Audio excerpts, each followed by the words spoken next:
Hi, I'm Pam, and I would like to welcome you to the Live Authentically show. My team and I help other people step into their authentic realities via a number of different modalities. This show is obviously one of them.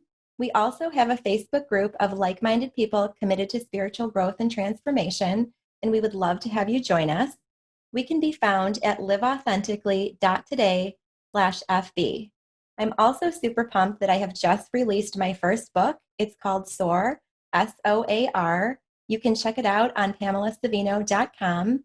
It is also on Amazon, and it is an experiential spiritual journey through my divorce process and shows how I partnered with the universe to launch myself into my new reality.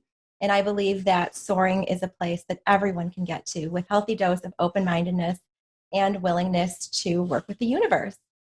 So I am super pumped that on today's show with me, I have Debra Stangl. Hi, Debra. Hello, Pam. Thank you so much for being here. It's such an honor. Well, it's such an honor for me to have one of my grads now be doing all the things that you're doing. It is just so fantastic. Oh, thank you. Thank you so much. Debra is founder of Sedona Soul Adventures, and she is a former divorce attorney. So today she's going to walk us through her journey of finding a place of living authentically. And she's going to tell us how she changes the world one soul at a time. But before we launch into that, and this is obviously related, I love to ask all of my guests the same question. And that question is, what does it mean to you to live authentically every day? Well, it means that I have to be keeping myself in a space of connection with that highest part of myself. When I was When I came to Sedona the first time 21 years ago, my entire life was a mess, and I wasn't doing that. And it meant coming to Sedona and having a spiritual reawakening. And what I discovered during that time and after that, and what I know that I have to do all the time now is to be maintaining that very deep connection with my high self on all the levels: physical, mental, emotional, spiritual. And that means doing the work. And so I meditate. I still do sessions with my practitioners here. I do processes. I do all the stuff that's in my book. And when you are maintaining that connection, then you're getting all the messages, all the information that you need to know about how to live your life authentically, how to make decisions. You really don't even have decisions anymore. Something comes up and you know immediately which is the way that you're supposed to go, or what you're supposed to do, or what you're supposed to say. And so when I feel myself not feeling that way, not feeling connected, and we all know what it feels like to not feel connected, then I just realized, oh, wow, okay, I got to do something here. So it's really, really maintaining that connection all the time. And when we do that, that's when life is just operating on all four burners. Like I said, you don't have any questions about any decisions. Everything just comes and flows. Right, absolutely. So beautifully put. And as you were speaking, that's the word that just came to me. The word you ended with was flows. I mean, that's when you feel like you're truly in the flow and you've opened yourself up and you're connected with universal energy and you've opened yourself up to all the portals to peace and love and abundance and joy and empowerment, all of those high vibrational emotions. Um, so thank you so much for sharing that. Later in the podcast, I would love to hear more about your daily practice, about what you do to stay connected to your higher self, because I think that is so important. And like you said, when we are anchored to that, when we prioritize connecting to our higher self and use that as an anchor point or as a way of navigating our way through the day, there are no decisions to be made. We just are pulled in the direction we're supposed to go. And the right words come at the right time. And we know what it feels like to stay in alignment. And when we're jolted out of alignment, which we all are, right? We're human. So we're jolted out of alignment from time to time in our human form. We know what to do to adjust and get right back into alignment and put ourselves into that place of receiving and connecting to universal energy. So I would love to hear more about your daily practices. But before we start with talking about what you do in the present day, both in your, personally, professionally, I would love to hit the rewind button back to the beginning. And we can define beginning wherever you want to. We can start wherever you want to. But I always love to hear the sequence of events that led people to where they are. Because while it would be super exciting to start it, here's what I do every day. Life wasn't always so beautiful, right? So I know you started off, you were a divorce attorney for 20 years, had a spiritual reawakening. So let's hit the rewind button and start wherever you would like to start. Well, the thing that got me on my spiritual path to begin with was the death of my mother. She was only 51 when she died, and I was in my junior year of law school at the time, and I was 26, and she died of cancer and had been ill for 5 years. Mm-hmm. And there was all this stuff going on between she and my dad, but I didn't know about all of it until after her death because she didn't share it with me. But what happened was that she had a very, very difficult, the last 5 years of her life were just awful and lots of suffering. And after she passed, my father went into this huge depression and was even talking about suicide. And I just felt so completely disconnected and discombobulated. And I was driving one day to law school and heard a psychic on a morning radio show. And everybody that was calling in, she just nailed what was going on with them. And they said, if you'd like to talk to her, call this number. And I had never done anything like that before in my life, ever. All that I had ever heard was, psychics are just, But I called because I was feeling so bad, but I was also really worried about my father. And so I called and I go in and here's this little silver-haired woman. And we started talking and I told her, she said, your mother just passed. And I said, yes. And I want to find out. And I said, but I'm very worried about my father. And she first started talking about that my mother was in a really, really wonderful place, that she was really, just so happy to be on the other side. And then with my father, she said, well, there's a woman around him. And she's a large woman and she has dark hair and her name starts with an M. And I said, well, yes, that's Mary, but she's just a family friend. And this little silver-haired woman said, well, no. She said, they're very, very, very, very close. And I just kept going, no, no, no, no. There's not anything between them. There's nothing going on. Mm-hmm. And she looks at me at one point and she goes, there's sex there, dear. And I said, that's not true. That's not correct. That's not right. And I just, kept up the whole party line, which had been going on for 20 years of Mary being the family friend who actually was with us at Christmas and holidays. I mean, it was, as I look back, really insane. And the psychic said to me, it's really wonderful that he has her because she loves him very much and she's taking care of him. And then she said, in September, they're going to call you and say, we're getting married this Saturday. Could you come home? And I just kept saying, no, that's not possible. And I left and I thought, why did I even come and do this? Everybody knows that psychics are just a bunch of bunk.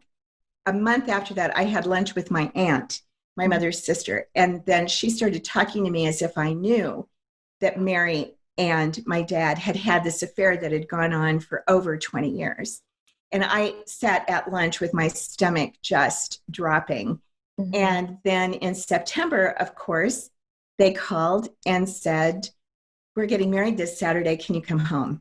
Oh my goodness. So, and right at that time also, I started reading books about life after death and near-death experiences because I found it very comforting. All of that started me on the path of the idea that there is something much more than just us. There's something that happens after we die.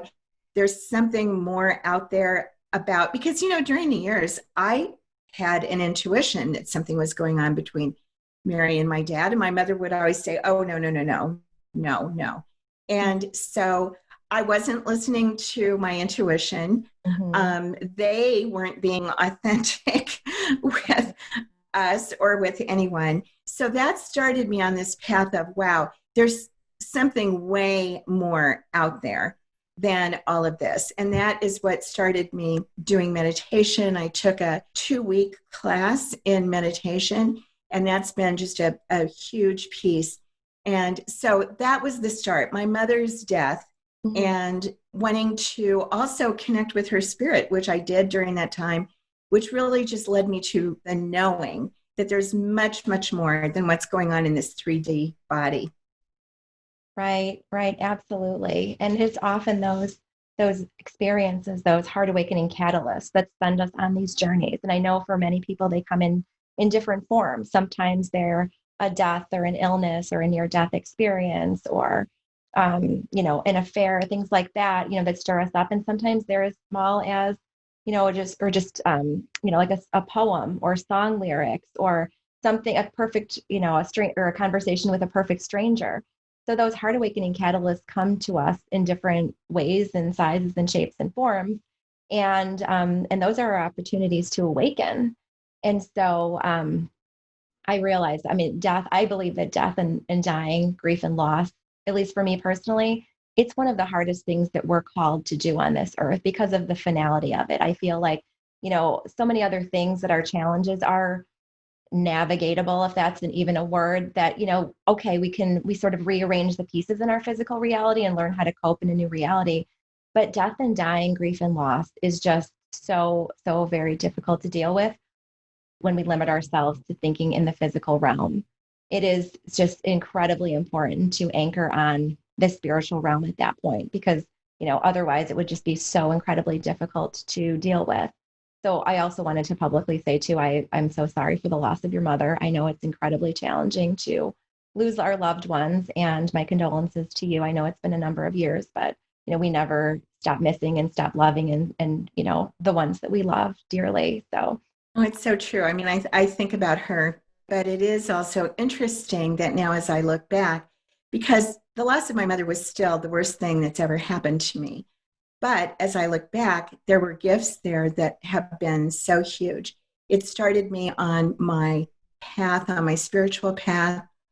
It also, my family never said, I love you to each other. I grew up in this very German Catholic family, and we never said, I love you to each other until after my mother's death. And then we did.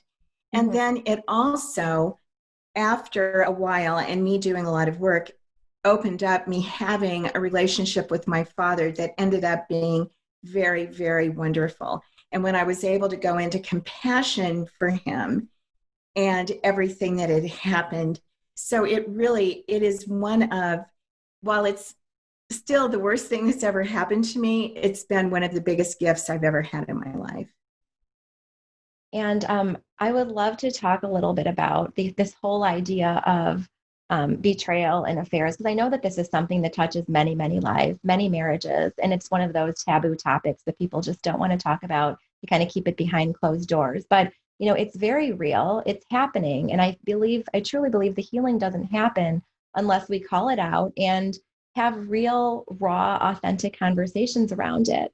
And my life has been touched by betrayal, which started, kind of me down this path of divorce. And I talk about it very openly and authentically in my book. And, I firmly believe that no events happen in a vacuum. I know every situation is different, but the only way I could process it in a healthy way was to have compassion and empathy and attempt to step into another human's experience and see the world through their lenses to the extent that I could.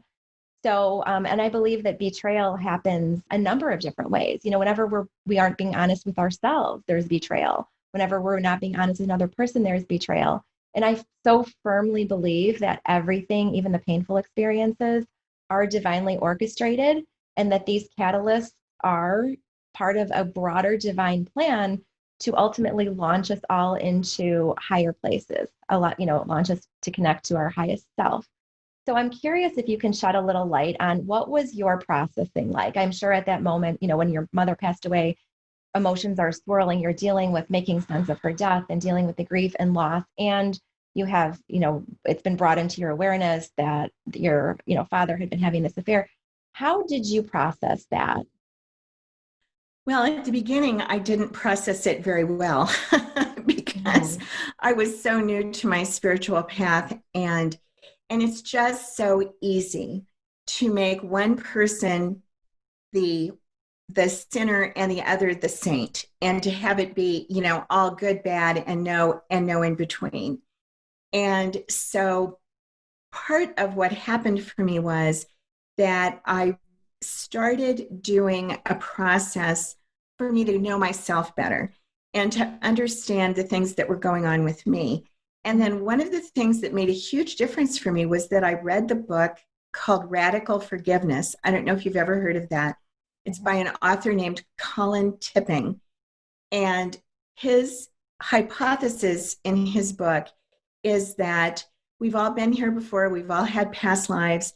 And what he believes is that before we come onto the planet, we make a decision. And I think of it like a giant conference room in the sky where we're sitting down and we're making these decisions about, okay, this time I'll go in and I'll kill you because last time you killed me, or next time, I'll do this. All of these experiences that are going on in our lives, we're literally making the agreement that we are going to go through this. And when you said a few minutes ago that you think painful experiences are so important, I think they're the most important.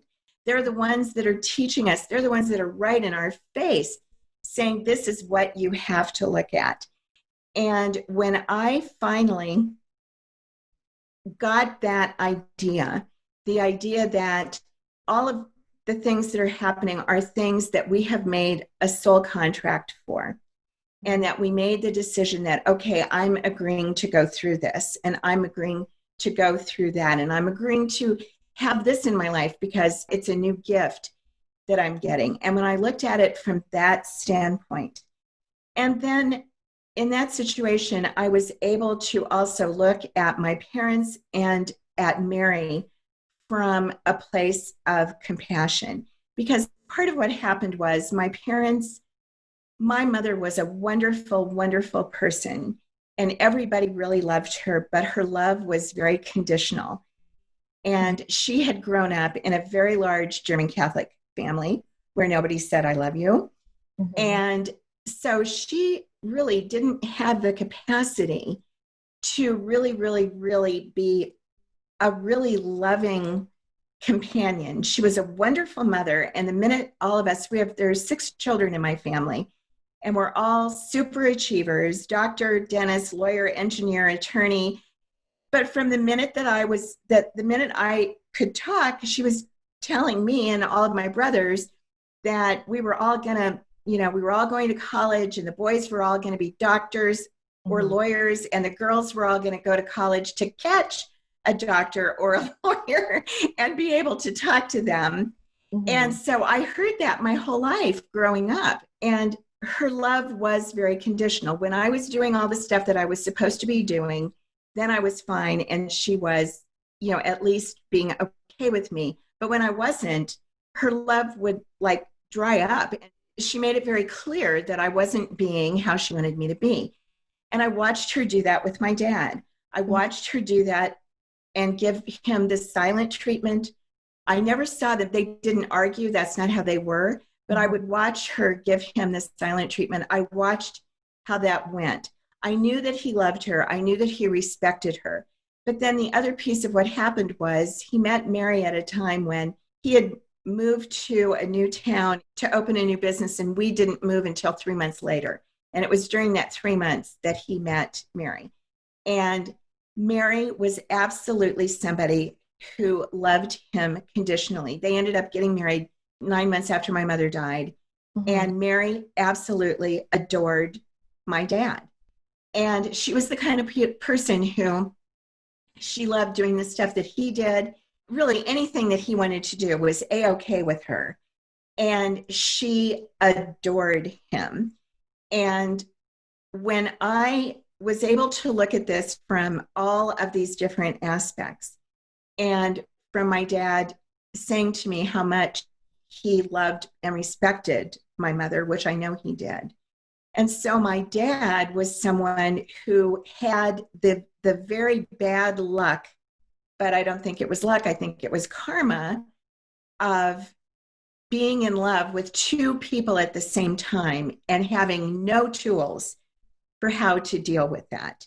Mm-hmm. Now, I believe that being faithful is very, very, very important, but I can understand the situation of somebody loving two people. And my dad did. And my dad had absolutely no tools for dealing with that. And what ended up happening was he became an alcoholic. He was drinking to self-medicate all of the guilt. And I didn't know about any of what was really going on until after my mother's death.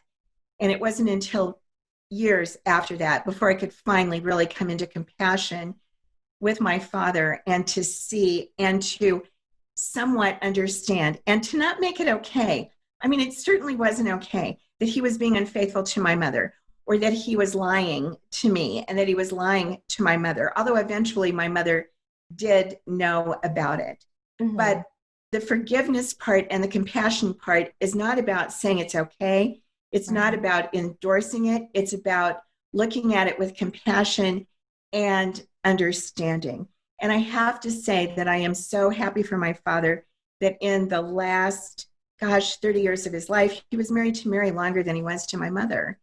And Mary totally took care of him through a stroke, took care of him through his old age. And I came to appreciate her love for my father in a very, very, very big way. And through that experience, you were able to witness a different model of marriage than the one that you witnessed in your upbringing. And I think there's tremendous value in that. And again, it's about, like you said, forgiveness doesn't condone, it doesn't absolve the other person. It's really for you, right? It's for us, for the individual, because to the extent that we continue to harbor that anger and those feelings of resentment and bitterness, we only hold ourselves back. And we don't even realize how heavy that wagon of bricks is that we're pulling around until we can truly forgive. And then energetically and magically, you just feel so much lighter and freer. But to the extent that we can't forgive, we disallow ourselves from moving forward and drifting up into those higher vibrational energies. What you just said is exactly right. And it reminds me of a quote from Nelson Mandela that I have in my book, where he talks about that as he was leaving prison after being in prison for over 30 years, he says he knew that if he did not forgive the people that had done this to him, that he would be in another prison, a prison of his own making. And so we have the choice. Do we want to be in this self-imposed prison, or do we want to go into love and compassion and see things from that standpoint? Because it always makes such a huge difference. Absolutely. It's so freeing. It feels different. And it also allows us to attract higher vibrational experiences and people, et cetera, into our lives. So to the extent that we're holding ourselves down in those lower vibrational emotions, that's what we're going to attract into our life. And it's just this vicious cycle that we'll never get out of unless we make a commitment. Like you said, it's a choice. It's a choice to choose love, a choice to choose peace, a choice to choose forgiveness. We have to consciously make that choice month after month, week after week, day after day. Really, it's a moment to moment decision, right? Every single moment of the day, we're presented a choice. We're presented a choice to choose love, choose those higher vibrational emotions, or not. And that's precisely what shapes our reality. And what's sad is that there are still a lot of people out there who don't realize they have a choice. But that is the most freeing thing when you do actually understand and really get it, that you really do have a choice. Exactly. And that's when you realize the power that you have, that you navigate life from that place of empowerment, and you don't give other people the power to pull you down into those lower places that just don't benefit you. So thanks for sharing that. Let's move on now to when you started to awaken. You said you had this reawakening. You're making sense of all of these things that have happened in your personal life, the betrayal, the affair, the loss, the grief. As you started to embark on this path of self-discovery, self-awareness, soul evolution, what were some of the early changes you started to make? How did you start to change your life? Because I know some people feel like, and I know at the beginning too, when I started to embark on this journey, I knew where I wanted to get to, but I didn't quite know exactly how to get started. So what were some of the things you did early on in your journey to kind of to move yourself along on this path? Well, I got really interested, as I said, in past life information, also life after life, people who had had near-death experiences. I got really, really interested in reincarnation and astrology and meditation. And meditation was a really, really important part of my life for a long time. And then the next really big breakthrough that happened was that I discovered breath work. And this was in 1989. And I had just been going through a really, really, really difficult time. And I was talking to one of my friends, and she gave me a gift certificate for a massage. And then I was talking to the massage therapist, and it turned out that she was a breath worker. And I had never heard of it. And the breathwork process is one where you do continual breathing. There is no stopping between the inhale and the exhale. And you're not hyperventilating. What you're doing is you're bringing in not only oxygen and nitrogen and all of that, but you're bringing in all this prana, all this chi. And when you do that, you can put yourself, when you do the breath the particular way, what happens is that you literally go into an altered state of consciousness. And the things that happen when you do that, I did my first breath work, and I had been in, as I look back now, I think I was in a depression. I was in literally a clinical depression. And even though I was going to a therapist, she wasn't helping me at all. And I was just continuing to feel bad. When I did the breath work for the first time, I went into a bliss state that I had never experienced before in my entire life. And I continued with the breath work, and that has been a huge, huge part of my journey, because the thing that can happen, I've been doing it now for over 30 years. It's now a centerpiece of the work that we do at Sedona Soul Adventures. And the different things that happen going into bliss states, it clears out emotional blocks. It moves you into connection. People have visions, people connect with their high self.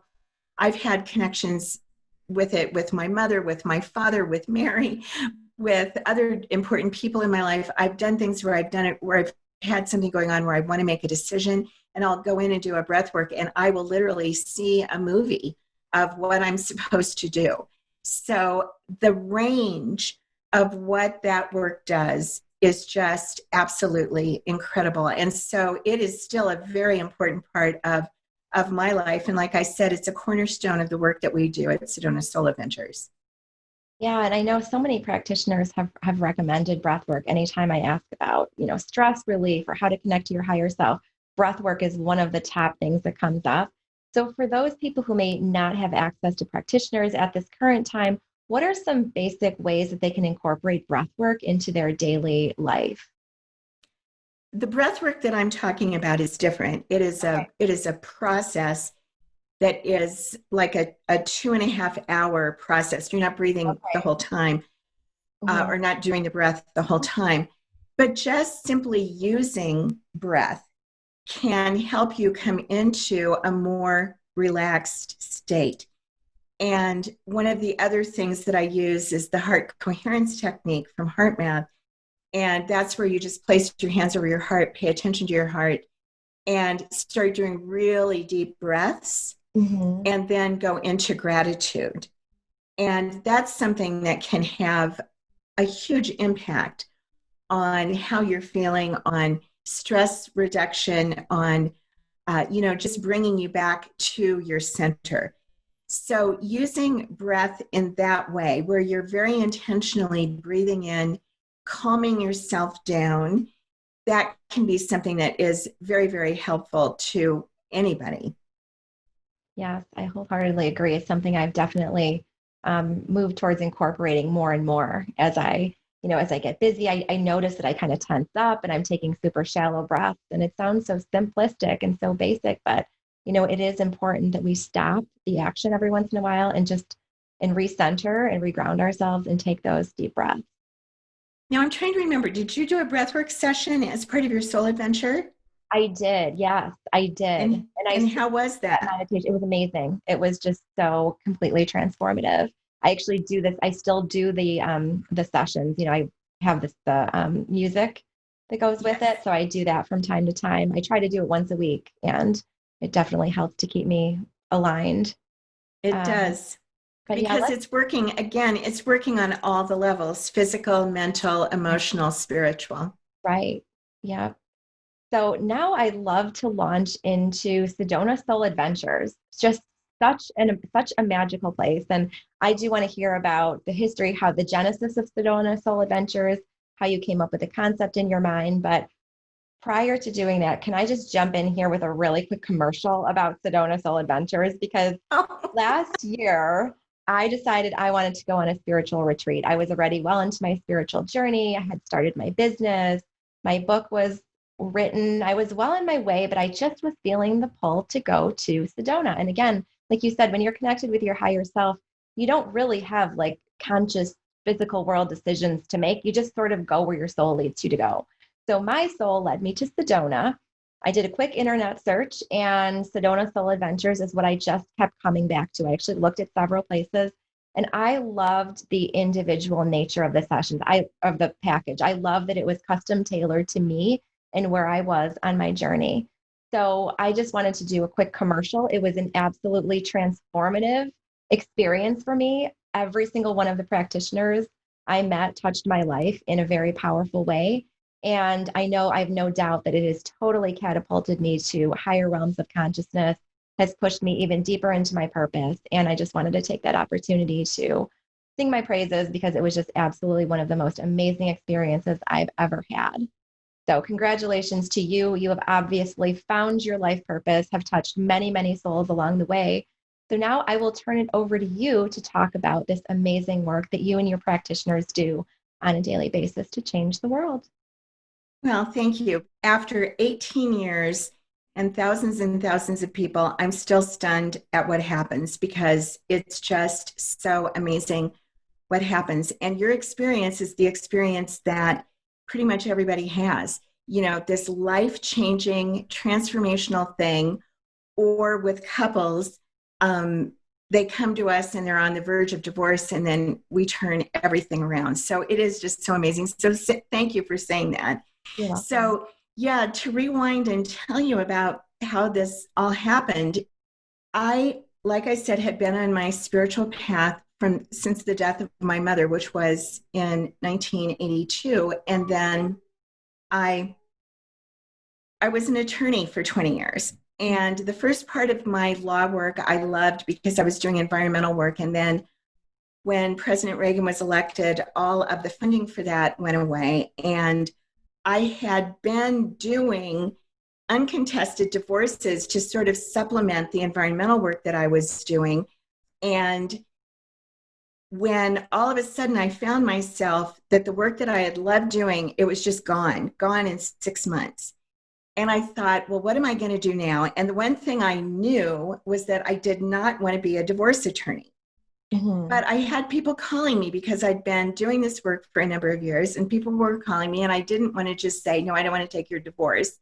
So instead, I tripled my prices, thinking that people wouldn't want to come to me. And instead, it had the exact opposite reaction. And so I ended up doing divorce work for the last 15 years of my practice, and I Oh, hated it. wow. I mean, I hated it. I loved the part where I felt like I was helping my clients, but that was only about 10% of it. The rest of it, Mhm. Yeah. it was just fighting with the other attorneys, fighting the system.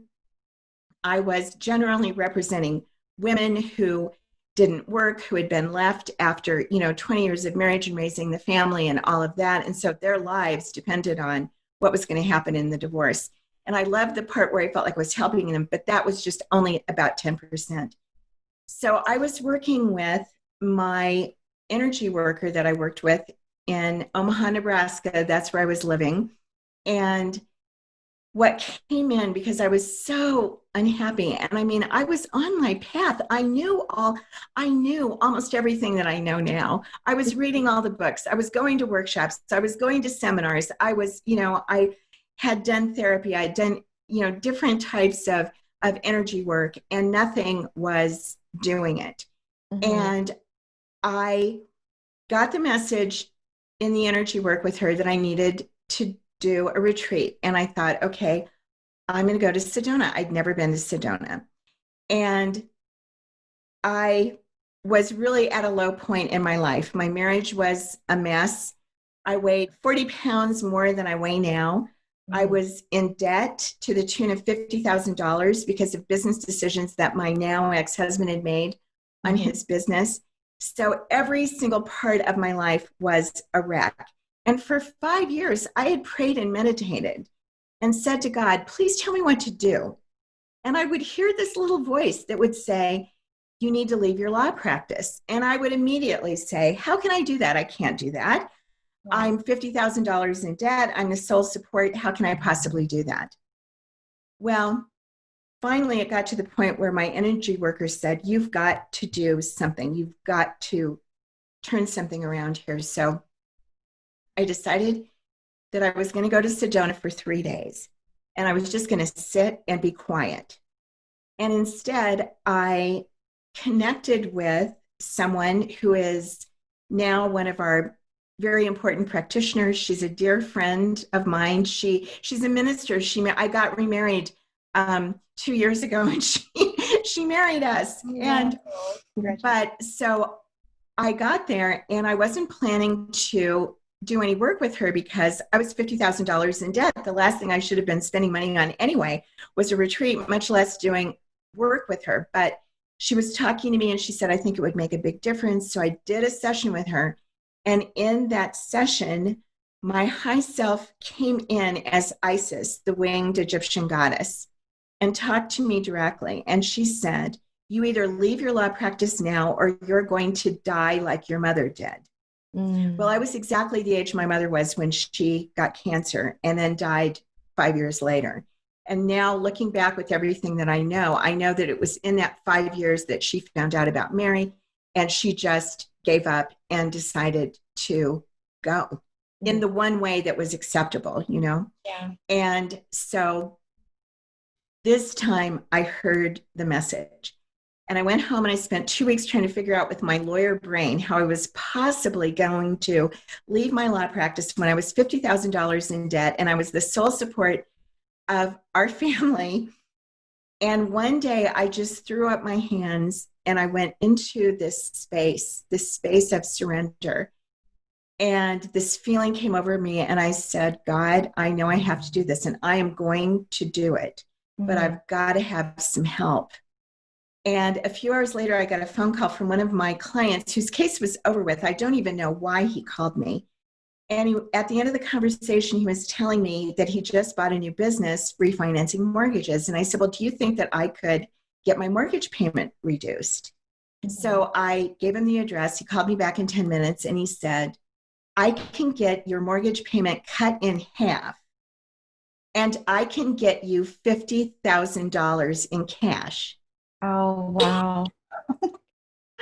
Okay, thank you. Here, this thing that had hung around my neck for 5 years was gone in a few hours of me just making that decision and saying, I don't know how I'm going to do this, but I am going to do it and I need some help.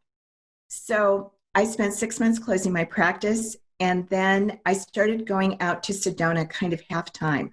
I'd go out for a month. I'd do 1 or 2 different healing sessions with different practitioners that I was finding. Then I'd come home for a month, and then I'd go back out to Sedona. And I did that for 3 years.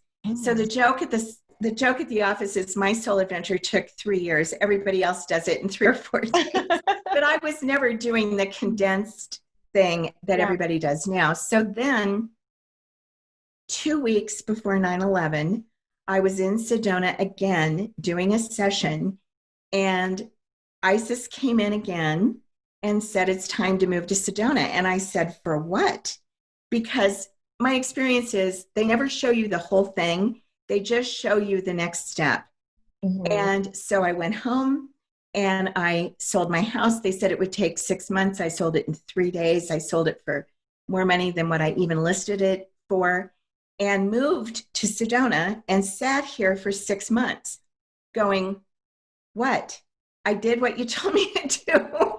Now what? And then I started having dreams about this. And I Mhm. saw that it had been me working one on one in private sessions with these amazing practitioners who have been drawn here from all over the world to do their work, and who are such masters at taking you from where you are to where you want to be.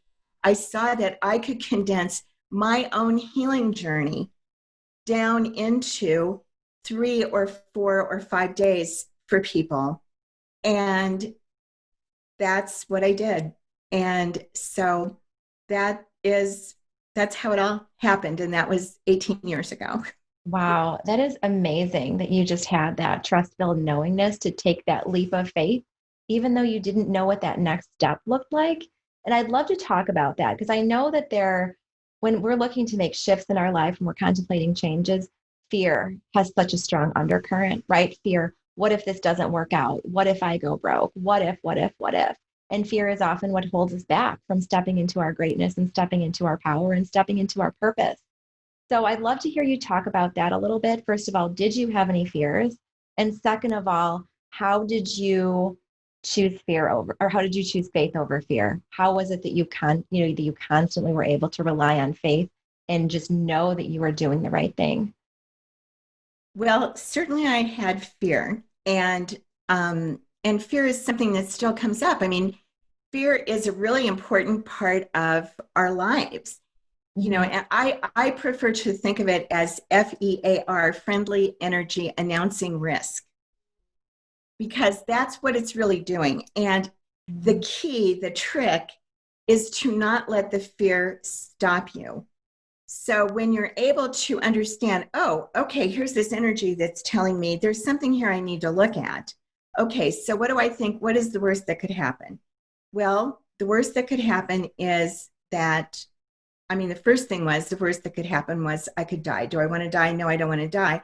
So I really do believe I need to leave my law practice or I'm going to die like my mother did. I firmly believe to this day that if I hadn't done what I did to turn my life around, that I would not be here right now. Mhm. And so, what I learned, particularly through breath work, was really understanding how to transmute that fear.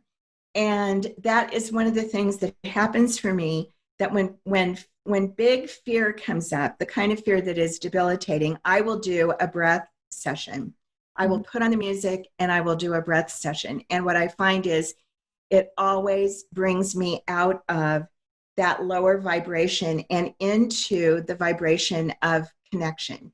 And then when I'm in that vibration of connection, that's when I can look at things and see, what is the risk? Is there some way that I can deal with the risk? Is there some way that I can mitigate the risk? Is it okay? But really, what happens is once the fear moves away, and once you know that this is something that you're supposed to be doing, the thing that was really interesting for me was at every step along the way with this, as I look back now, it still kind of amazes me that I did that.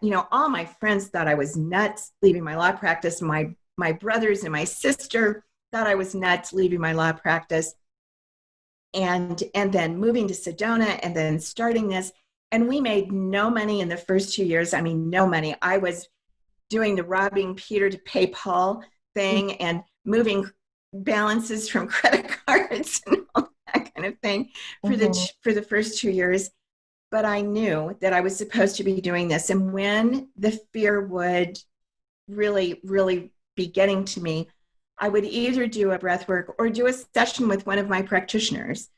Mhm. And it is always something that brings me into the higher vibration. And when that happens, fear can't even be in the same space as love Right. and connection. It's not possible. They are two different vibrations.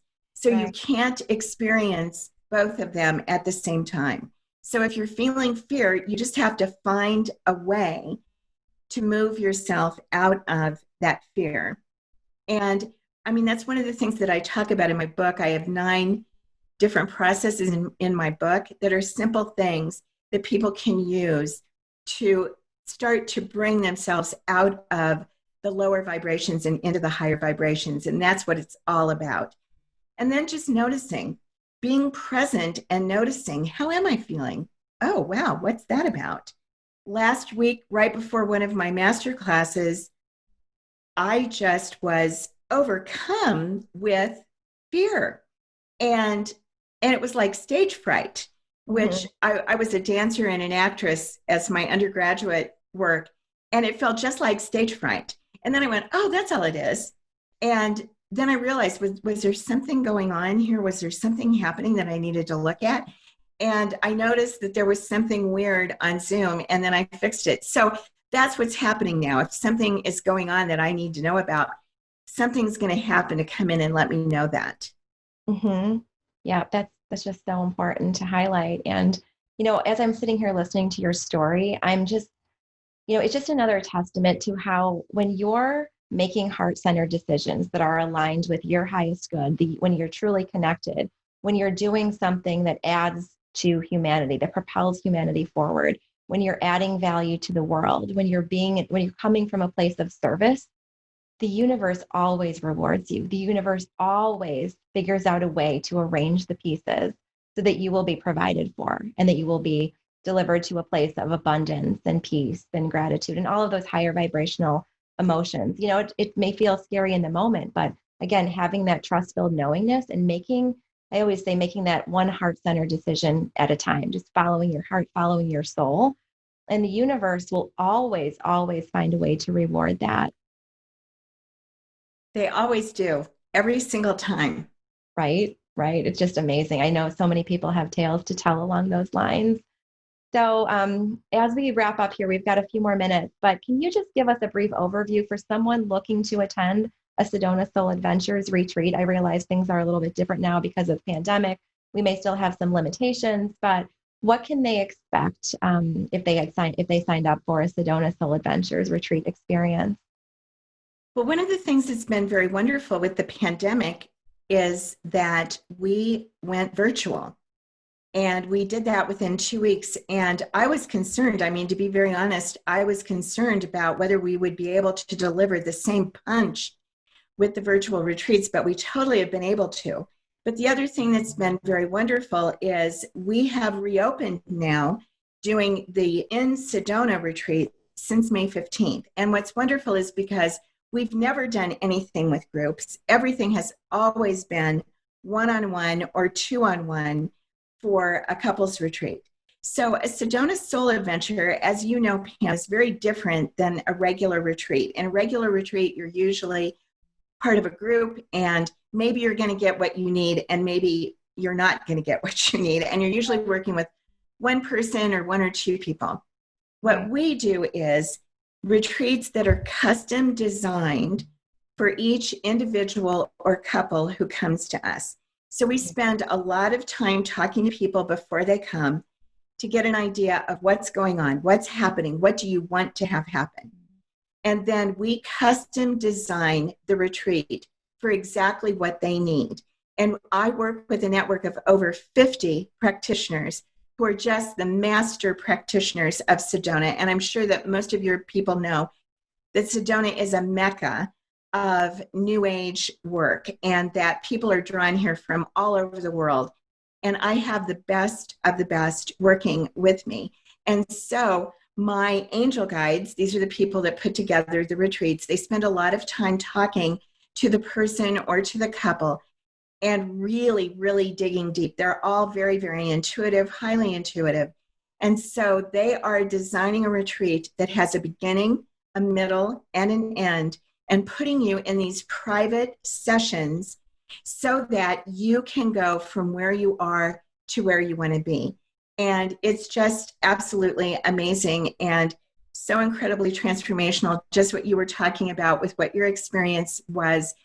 And we have so many people who come to us who are not living their life purpose. They might not know what their life purpose is, but they know they're supposed to be doing something different. We have so many people who we have helped with that. So many couples who have come to us on the brink of divorce, and then, it all turns around. So many couples who have issues in their lives that they've never been able to really, really deal with, no matter how much therapy they've had or whatever. And so to be able to bring people back into connection, because that's what happens. They're back in connection on all the levels: physical, mental, emotional, spiritual. And then from that place, life is just incredible. And that's when you start living the life of your dreams and start having the relationship of your dreams. So, like I said, it still amazes me 18 years later, and it's been over 9,000 people, which, when you think about it, when we only do this, with one or two people at a time. So it is just so absolutely incredible what happens. It absolutely is. I will echo that wholeheartedly. Again, such a transformational experience.